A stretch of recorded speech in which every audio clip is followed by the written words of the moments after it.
Bienvenue à ce cours de rattrapage un peu spécial. Dans cette vidéo, on va parler de méthodologie pour les premières LES afin de mieux aborder la partie du commentaire argumenté pour l'épreuve du baccalauréat de sciences.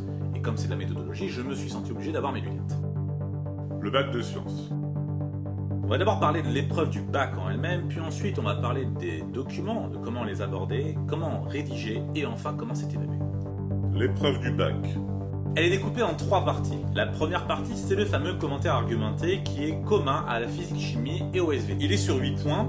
Il sera soit sur Nourrir l'humanité, soit sur la représentation visuelle. La deuxième partie, c'est la physique-chimie qui est sur 6 points, qui sera sur le défi énergétique ou bien sur le thème qui n'a pas été abordé dans la première partie. Et enfin, la troisième partie, ce sont les SVT, où là, il y aura donc encore 6 points qui sont soit sur masculin-féminin, soit sur le thème qui n'a pas été abordé dans le commentaire argumenté, qui n'a pas été abordé dans la partie physique. Donc si on fait les comptes, vous avez 4 thèmes dans l'année, et il y aura 3 thèmes qui vont sortir au bac. Ça fait donc que chaque thème a 75% de chance de sortir. Ne faites pas d'impasse. Pour ce qui est du commentaire argumenté, on va y revenir dans la suite de la vidéo. La partie SVT qui est sur 6 points, c'est pas forcément à moi d'en parler, mais j'en ai quelques connaissances. Les 3 quarts du temps, c'est un QCM, mais ça n'exempte pas de réfléchir. La partie physique-chimie est aussi sur 6 points, elle va avoir entre 4 et 6 questions. Il peut y avoir quelques questions qui sont en QCM, mais pas l'ensemble de l'épreuve. Vous aurez parfois un petit peu de texte à rédiger, mais c'est rarement plus de 10 lignes qu'on vous a demandé. C'est en lien avec le document qui peut être donné. Et vous pouvez être sûr que si ça tombe sur le défi énergétique, il y aura une chaîne énergétique à faire ou à compléter, et probablement un petit calcul de puissance ou d'énergie. Passons au commentaire argumenté. Comme son nom l'indique, on attend dans ce commentaire des arguments. Oui, parce que sinon on l'aurait appelé commentaire comique, commentaire ironique, commentaire satirique ou commentaire tout court. Ce qui est attendu d'un élève de fin de première, ce sont plusieurs choses qui sont indispensables. La première, c'est de tirer les informations d'un document. C'est la compétence appropriée. La deuxième, ça va être de regrouper ces informations entre elles. On appelle ça la compétence analysée. La troisième, ça va être d'utiliser ses connaissances pour pouvoir avoir du recul sur les informations que vous venez d'avoir. Et enfin, on attend de vous de rédiger un commentaire pour répondre à la problématique en utilisant vos connaissances et les informations tirées des documents. D'ailleurs, l'intitulé de l'exercice est toujours le même. Vous développerez votre argumentation en vous appuyant sur les documents et vos connaissances personnelles apportées dans les différents champs disciplinaires. On va avoir entre 1 et 3 documents qui sont tous utiles. Et parfois on joue un tout petit peu sur le terme de 1 à 3, puisqu'on peut mettre des 3A, des 3B et des 3C. Au final, ça fait 3 documents, mais il peut y en avoir jusqu'à 6. Avant de rédiger. La première chose à faire, c'est de bien lire tous les documents. Même si certains sont des graphiques, ça se lit un graphique. Il va falloir ensuite repérer quels sont les termes scientifiques qui ressortent régulièrement et qui sont même parfois dans tous les documents. Surlignez-les, ça vous donne déjà une petite idée des liens que vous pouvez avoir. Et surlignez aussi les homonymes et les termes qui sont proches ou liés aux termes en question. Il va vous falloir alors tirer une idée globale de ce qui se passe dans les documents pour pouvoir faire des liens entre eux. Par exemple, si dans un premier document, on vous parle d'un facteur de dégradation des aliments, et que dans le document 2, ce même facteur apparaît, mais ici il est quantifié grâce à un tableau, grâce à un schéma ou un graphique, eh bien, il va falloir forcément utiliser cette donnée. Essayez au maximum de discerner l'utile de l'accessoire. Ce n'est pas évident, surtout pour des gens qui ne sont pas scientifiques, mais c'est primordial, puisque ce qui est accessoire ne va pas nous être utile et pourrait même encombrer votre argumentaire ou voire vous contredire.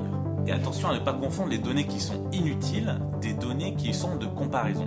Et liez toutes ces données que vous avez dans les documents avec vos connaissances de cours si vous en avez encore quelques-unes. Cela va vous amener à un petit surplus de culture qui sera toujours bonifié. C'est grâce à vos connaissances que vous allez réussir à mieux aborder les documents pour pouvoir les lire, les décortiquer et faire des liens entre eux. La rédaction. On va commencer par une courte intro pour annoncer la problématique. Et ensuite, on va dérouler l'argumentaire. Essayez de faire à peu près un paragraphe par argument. Chaque argument doit être sourcé. Et vous devez donc indiquer entre parenthèses la source de votre donnée. Mettez entre parenthèses document 1, puis ensuite vous mettez doc 1, 2, 3, et ne mettez pas des bouts de phrases, ne mettez pas des valeurs que vous avez trouvées dans les documents. Évitez les paraphrases.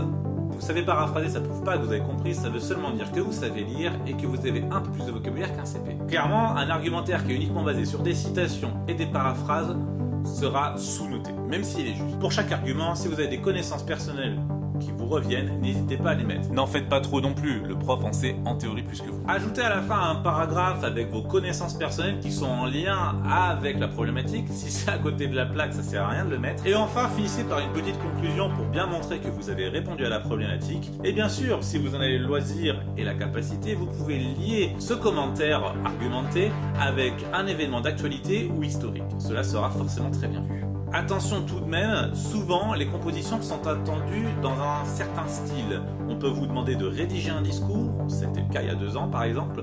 On peut vous demander de répondre à quelqu'un sur un forum ou sur un blog. On peut vous demander d'écrire un article de vulgarisation scientifique, que sais-je. Dans tous les cas, même si ça paraît étrange, précisez quand même vos sources entre parenthèses. Ça c'est pour le correcteur, c'est pas pour les gens qui vont le lire en théorie. L'évaluation. C'est pas top secret, mais presque. Techniquement, c'est ce qu'on appelle un barème à curseur. Ça veut dire qu'il n'y a pas un point qui est attribué à quelque chose en particulier. On attend de vous des arguments. Grosso modo, voilà comment ça se passe.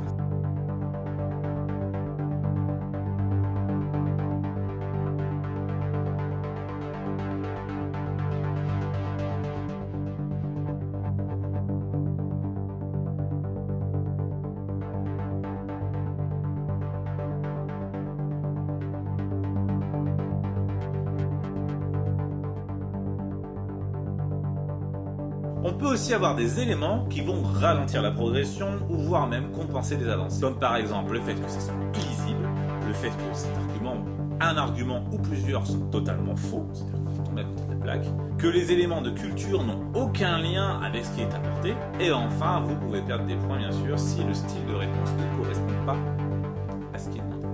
On ne va pas noter l'orthographe et la syntaxe, mais ça a une importance parce que vous devez être compris.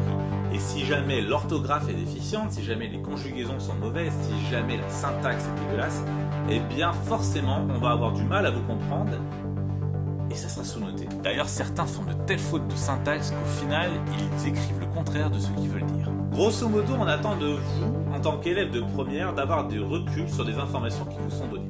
Le but du jeu, c'est de vous permettre de comprendre ce qu'il se passe pour ne pas être à côté de la plaque et pouvoir prendre les bonnes décisions le cas échéant.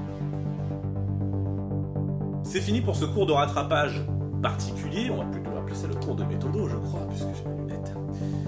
Je vous laisse avec une citation du fameux Albert Einstein, un physicien du XXe siècle que personne ne connaît pas. La vie, c'est comme une bicyclette, il faut avancer pour garder l'équilibre. Là aussi, la vie, c'est comme une boîte de chocolat, mais c'était pas d'Albert Einstein.